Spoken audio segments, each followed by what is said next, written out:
व्यासपीठावर आदरणीय वेदिकेवर जमलेल्या माझ्या बंधू बहिणींनो, आज मी आपल्या समोर ज्ञानाचे तेजस्वी सूर्य भारतरत्न डॉक्टर बाबासाहेब आंबेडकर यांच्याविषयी बोलणार आहे। डॉक्टर बाबासाहेब आंबेडकर यांचे पूर्ण नाव भीमराव रामजी आंबेडकर असे होते।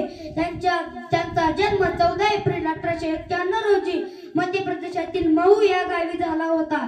त्यांच्या वडिलांचे नाव रामजी व आईचे नाव भीमाबाई असे होते। डॉक्टर बाबासाहेब आंबेडकर न्यायशास्त्रज्ञ, अर्थशास्त्रज्ञ, राजकारणी, तत्वज्ञ आणि समाजसुधारक होते।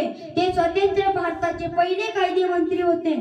भारतीय संविधानाचे शिल्पकार, भारतीय बौद्ध धर्माचे पुनरुज्जीवन होते।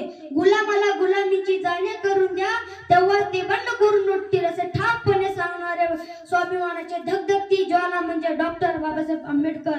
पुस्तकाने मस्तक सुधारते आणि सुधारलेले मस्तक कुणाचं हस्तक तर होत नाहीच, पण लाचारीनं कोणापुढे नतमस्तक सुद्धा होत नाही असे मत असणारे आमचे डॉक्टर बाबासाहेब आंबेडकर। आणि एक दिवस असा निघाला, म्हणतात ना काळापुढे कोणाचे चालत नाही। 6 डिसेंबर 1956 रोजी आपला सर्वांचा तेजस्वी सूर्य मावळला।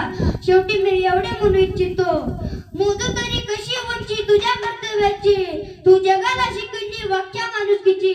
तू देव नव्हतास, देवदूतही नव्हतास, तू देव नव्हतास, देवदूतही नव्हतास, तू मानवतेची पूजा करणारा खरा मानव होतास, तू मानवतेची पूजा करणारा खरा मानव होतास। एवढे म्हणून माझे वाचन संपतो। जय हिंद, जय भारत।